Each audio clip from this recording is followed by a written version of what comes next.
L'idée également, c'est que ça se fait interactif avec la salle. Donc on va commencer, les photographes vont nous rejoindre, mais si vous voulez également poser des questions, je pense que ça serait tout à fait intéressant.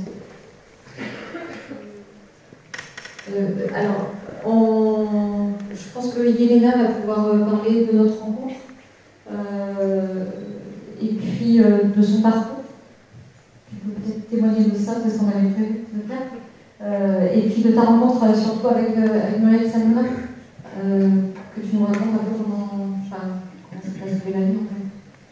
Voilà, ce que tu fais maintenant. D'accord. Déjà bonjour, je m'appelle Yelena. C'est un peu particulier, moi j'ai été victime d'inceste de mes 10 ans et demi à mes 15 ans, inceste perpétré par mon grand-père, avec à partir de mes 10 ans et demi des agressions sexuelles, et à partir de mes 13 ans du viol. J'ai 26 ans au jour d'aujourd'hui, j'ai porté plainte à mes 17 ans. Il faut savoir qu'au départ, tout le monde dans ma famille me traitait de menteuse, me traitait même de nymphomane, de mythomane, des choses très très lourdes. J'avais la chance, entre guillemets, d'être en foyer, d'être à l'aide sociale à l'enfance, d'être éloignée de mes grands-parents au moment de la plainte. Mais de mes 15 ans à mes 16 ans, j'ai vécu chez mes grands-parents, donc autant dire que c'était très très compliqué. À mes 18 ans, l'aide sociale à l'enfance m'a remerciée gentiment en me disant qu'étant fugueuse à répétition, il ne me proposait pas de contrat jeune majeur, donc je me suis retrouvée à la rue dehors le jour de mes 18 ans. J'ai vécu à la rue pendant des années, encore au jour d'aujourd'hui, je suis en partie à la rue, en partie logée chez des amis, jamais bien stable dans ma vie. J'ai refusé tout traitement psychologique et psychiatrique pendant très très très longtemps. Toute thérapie, j'avais vu des thérapeutes à mon adolescence, l'aide sociale à l'enfance m'avait fait voir des thérapeutes. Et ça s'était très très mal passé. Moi je refusais de parler de ce que je vivais, donc forcément les thérapeutes voyaient qu'il y avait quelque chose qui n'allait pas chez moi, mais personne ne m'a posé la question. Personne ne m'a demandé avez-vous vécu des violences sexuelles, voilà. Si on m'avait posé, peut-être que j'aurais répondu oui. En tout cas, on ne m'a pas demandé, donc moi, il y a un très très fort rejet de ma part qui s'est créé. Et pendant plusieurs années, j'ai erré comme ça, de petit à petit, de ville en ville, de partout en France. J'ai très souvent vécu en tente, en forêt, en nature. Je n'aimais pas trop rester dans la rue le soir, donc je m'éloignais. J'allais sur les chemins de randonnée. Au mois de février cette année, par exemple, j'étais dans le Pays Basque pour un trek. J'étais sur des chemins de randonnée, où je dormais en tente. Voilà. Maintenant, je suis sur Paris depuis 3 ans. Mon arrivée à Paris a été un petit peu particulière parce que j'étais maman, j'ai une petite fille que j'ai eue à mes 20 ans. Et forcément, avec toute mon instabilité, quand je suis tombée enceinte, j'étais dans la rue. Le père n'a jamais reconnu ma fille. Moi, j'ai fini par trouver quand même un logement au 7e mois de grossesse, mais j'étais complètement dévariée. Et encore une fois, à cette époque-là, j'ai refusé vraiment de voir des thérapeutes, donc j'avais pas du tout fait le travail que j'ai commencé à faire avec Muriel aujourd'hui. Ce qui fait que ma fille, au bout d'un moment, j'ai eu des conduites qui pour moi étaient à risque. Je l'ai poussée par exemple un jour dans la douche. C'était un dimanche et sa tête a cogné contre le carrelage de la douche et j'ai eu très très peur. Donc j'ai posé ma fille dans son peignoir au milieu de mon salon. J'ai appelé ma mère et j'ai dit à ma mère, écoute, on n'a jamais vécu ensemble, on n'a pas de liens qui ont réussi à être forts, mais je sais qu'il y avait beaucoup de ta petite fille et je voudrais que tu viennes la chercher, que tu la mettes loin de moi.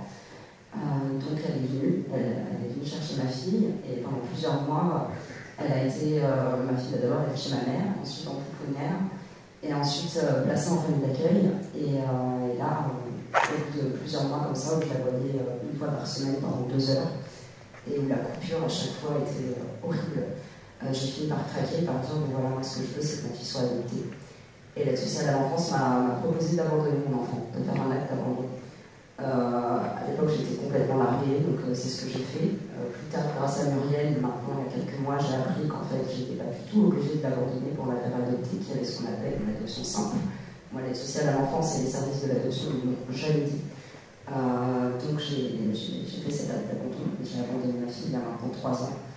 Et à la suite de cet abandon, j'étais tellement mal que j'ai débarqué sur Paris un petit peu sais pas trop pourquoi, j'avais un logement, mais je me mettais à la rue de mon propre logement parce qu'il y avait la chambre de ma fille dedans et que je ne voulais pas rentrer dedans. Et j'avais un ami qui était sur Paris, qui était un peu présentateur télé, un peu, il a fait le Mad Mag sur Énergie, et puis avant ça, il avait fait la Nouvelle Star. Et cet ami-là m'a dit, écoute, quitte à être dehors à la rue, dans le sud, en connaissant personne et en ayant envie de te tuer, parce qu'à ce moment-là, j'avais une très très forte envie suicidaire, viens sur Paris, tu seras peut-être à la rue aussi, mais au moins, tu m'auras moi, et puis tu auras des gens autour de toi. Donc je suis arrivée à 3 ans sur Paris, j'étais à la rue dans le 16e arrondissement. Là, je suis tombée sur une famille au bout de plusieurs mois. J'ai passé du mois de mars au mois d'octobre 2016 à la rue sur Paris. Et je suis tombée en fin octobre sur une famille incroyable qui m'ont dit on te loge, on veut te loger à la maison. Et qui m'ont logé pendant 1 an et demi. Maintenant, ils vivent à la Réunion. Je n'ai pas pu les suivre, mais on a fait très très fort lien ensemble. J'ai porté plainte contre mon grand-père à mes 17 ans. Ça fait 9 ans. Il n'y a rien qui avait avancé depuis toutes ces années. On m'a même proposé de requalifier les faits. Donc que ce ne soit pas aux assises, mais que ça passe en tribunal correctionnel, que ce ne soit pas un crime, mais que ça devienne un délit.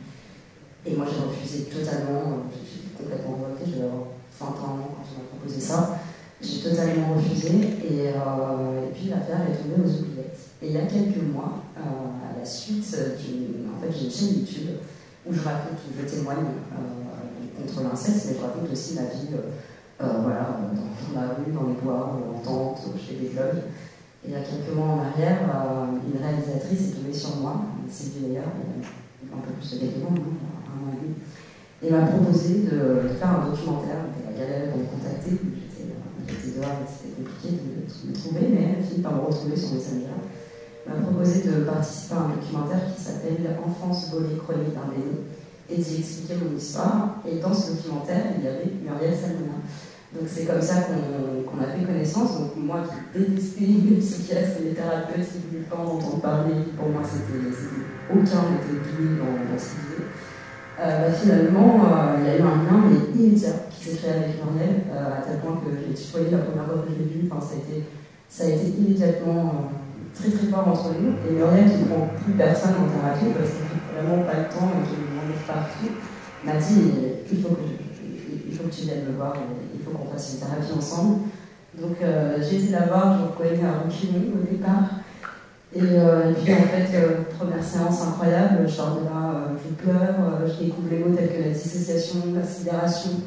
Donc je me rends compte qu'en fait, moi, mes comportements à l'adolescence, il faut savoir qu'à la suite du viol de mon grand-père, au lieu de réagir comme certaines personnes le font et de ne plus m'approcher, quand certaines personnes réagissent comme ça, on ne peut plus les approcher, elles se renferment. Elles se sentent très très mal dans leur peau. Moi, j'étais pas du tout comme ça, j'étais au contraire hyper sexualisée. Je cherchais à tout prix les hommes, les rencontres avec les hommes. J'avais des comportements vraiment très très déplacés pour une enfant de 13 à 18 ans. Et donc, je me suis rendu compte d'un coup que oui, si j'avais eu ces comportements-là, c'était pas ma faute, c'était la faute de ce qui m'était arrivé. Je consomme de la drogue, du cannabis depuis 10 ans et demi, depuis que mon grand-père a commencé.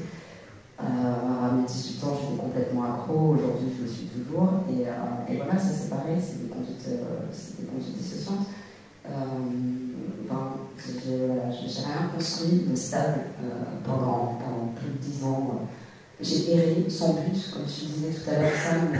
Il faut des objectifs pour réussir à s'accrocher, et moi j'en avais pas. Et en plus de ne pas avoir d'objectif, j'avais surtout plus envie de vivre et plus envie de me battre. Donc je restais là, mais je savais même pas trop moi-même pourquoi. Et grâce à Muriel, petit à petit, je me suis redonné des objectifs. Donc je me suis déjà donné pour objectif d'intervenir dans son colloque. Je me suis donné pour objectif de continuer ma chaîne YouTube et de continuer mes témoignages. Et puis je me suis surtout donné l'objectif à terme de réussir à intervenir dans les collèges, dans les lycées, auprès de professeurs, auprès d'infirmiers scolaires et auprès bien évidemment d'enfants et d'adolescents pour faire de la prévention, pour leur dire voilà, même si le chemin est très très long, même si ce sera semé d'embûches, même si oui, la plainte et ce qui se passe après la plainte c'est très compliqué, qu'on est très très souvent malheureusement pas compris et pas écouté, ça vaut quand même le coup parce que aujourd'hui, après 9 ans de procédure, il y a quelques mois, j'ai reçu un appel d'une avocate qui m'a dit voilà, on passe aux assises. On passe aux assises le 30 et 31 janvier 2020, donc on y va. Et je trouve que c'est un bon message d'espoir, parce qu'au final, même si ma vie elle est toujours un peu au ballot, bah, au jour d'aujourd'hui, j'ai envie de la vivre, tout simplement.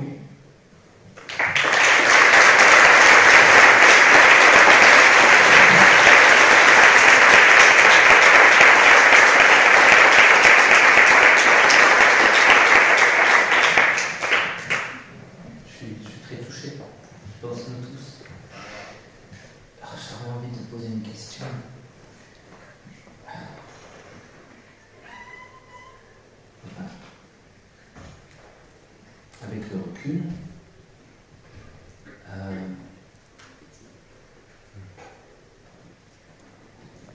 à quel moment il aurait pu y avoir quelque chose qu'il n'y a pas eu qui aurait pu être aidant? Beaucoup de moments. Oui, je crois. Déjà, ma première. Pour qu'on apprenne. Oui, c'est ça. Déjà, moi, j'en ai parlé, mais ça, malheureusement. Pourquoi je parle des autres? Les autres, voilà. À l'école, j'ai beaucoup de professeurs qui savaient très petites que quelque chose n'allait pas, qui faisaient des signalements à ma famille, qui faisaient des signalements au psy de l'école. Donc, j'ai souvent été amenée à voir un psy au collège, et personne n'a su me faire dire, on a su comprendre. Donc, on ne m'a pas posé la question, et ça, déjà, je dis, et j'espère qu'il y a beaucoup de psychologues aujourd'hui dans cette salle qui posaient la question. C'est bête, mais moi, si on m'avait posé la question, je l'aurais peut-être dit, mais jamais. Puis en foyer aussi. En foyer, les éducateurs, pareil, il y a des moments où j'essayais de tendre la main et de dire aidez-moi, mais je ne le disais pas clairement, c'est déjà le faire. Donc ça, et puis ma grand-mère, quand j'allais chez mes grands-parents, ma grand-mère qui était là, qui me disait des phrases comme mais c'est pas possible, ton grand-père passe tout. Qui venait me demander à moi, me demander des choses à mon grand-père, et dans ces moments, parce que ça passait mieux avec moi. Ouais. Dans ces moments-là, je me disais, tu devrais comprendre qu'il y a quelque chose, que c'est pas pour moi. Il y a eu beaucoup de moments dans mon parcours et dans ma vie où je pense que les gens auraient pu faire plus.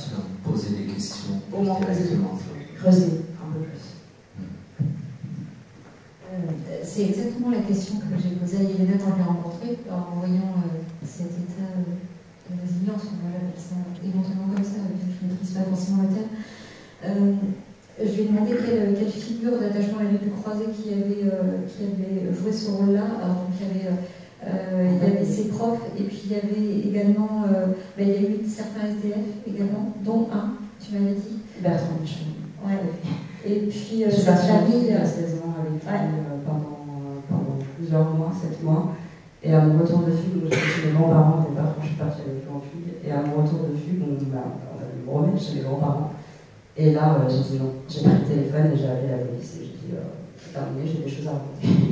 Donc lui m'a beaucoup aidé parce que c'est grâce à cette fugue et c'est grâce à lui que je me suis libérée de l'emprise de ma famille, de l'emprise de mes grands-parents, et que j'ai pu, quand on m'a renvoyé là-bas, dire non, hors de question que j'y retourne. Donc lui a été président, mais il ne le savait pas. Il ne savait absolument pas à l'époque. Voilà, il a su le faire.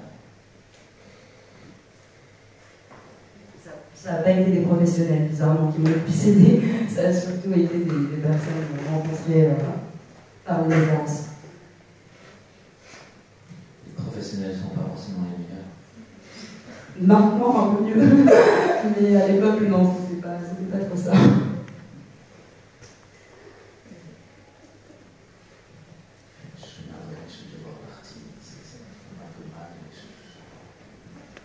Tout bon pour la suite.